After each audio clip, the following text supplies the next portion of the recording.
Hey everyone, Sky here to discuss Bumblebee, starring Haley Steinfeld, John Cena, Jorge Lindenberg Jr., John Ortiz, Justin Theroux, Angela Bassett, Dylan O'Brien, yes, that Dylan O'Brien, and I'll talk about him, and Peter Cullen, and directed by Travis Knight.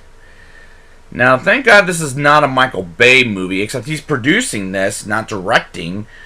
And I heard he might have wrote a little bit of the script, but let's just get into this movie and let's see what it feels Bay. I really like the opening sequence with the end of Cybertron, in the 1987, and where Bumblebee, voiced by Dylan O'Brien, yes, the Maze Runner's Dylan O'Brien.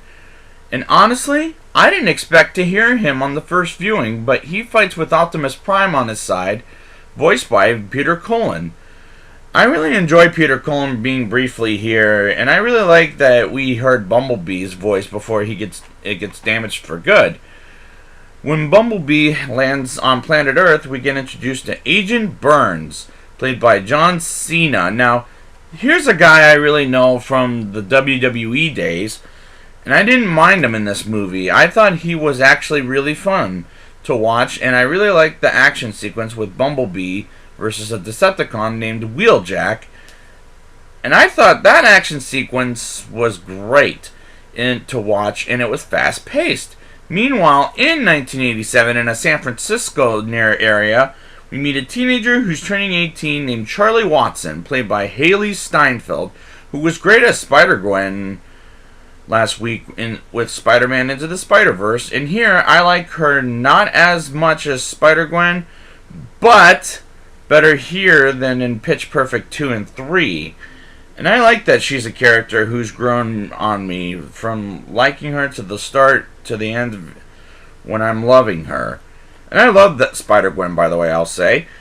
And I like that she works at a carnival at a corn dog stand called Hot Dog on a Stick. That's totally old school for me.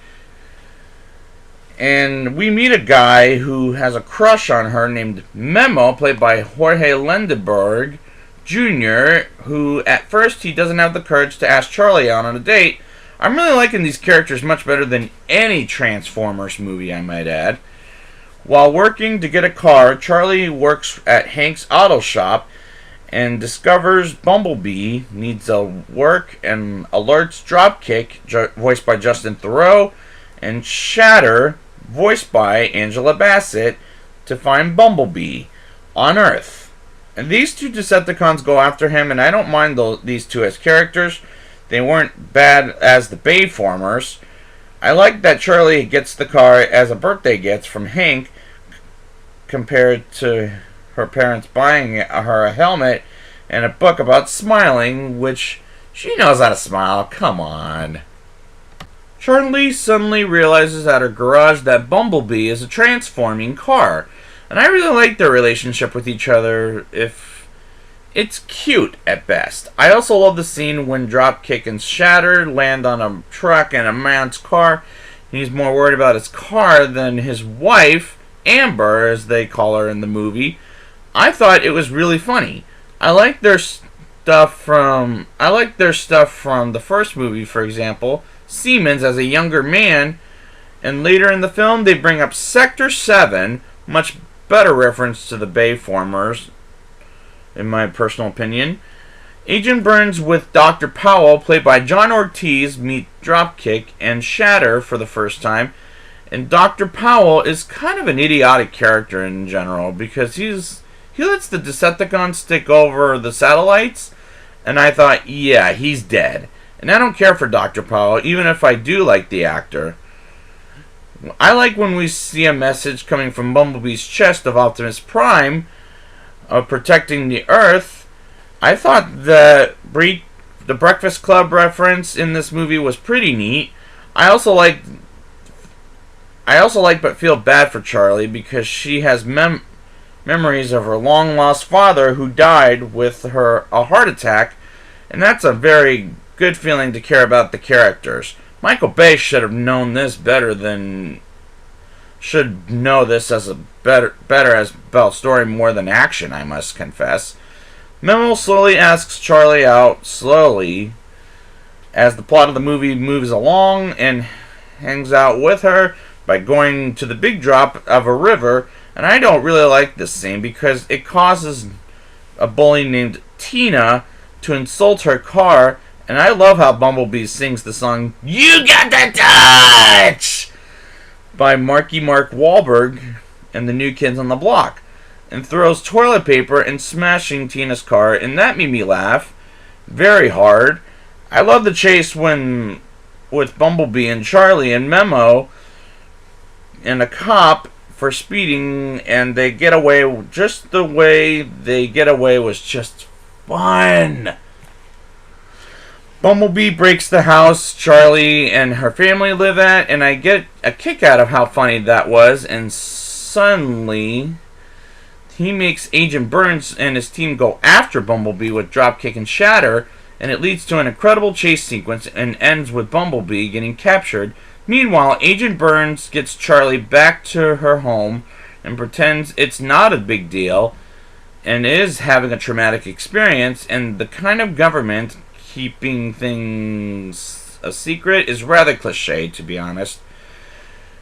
Meanwhile, Bumblebee is tortured by Dropkick and Shatter, and Dr. Powell realizes they're nuts, and they kill Dr. Powell, and Agent Burns arrives and tries to get Bumblebee down, and Charlie with Memo get him out of captivity, and they run from Agent Burns, and Bumblebee puts the fight between Dropkick and Shatter at a tower. An action sequence felt like Bayformers to death now, with Michael Bay noise.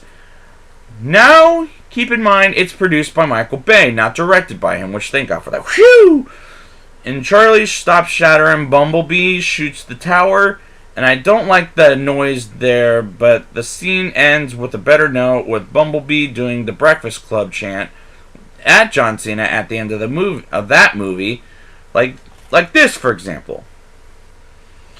I thought that was fun.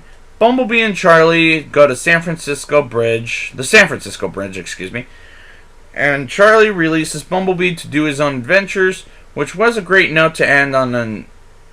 And during the credits scene, Optimus talks with Bumblebee about getting the Autobot squad on Earth, which was a nice way to end up with Bumblebee, in my opinion. Now it's time for the rating. I'll give this movie a 8.4 out of 10.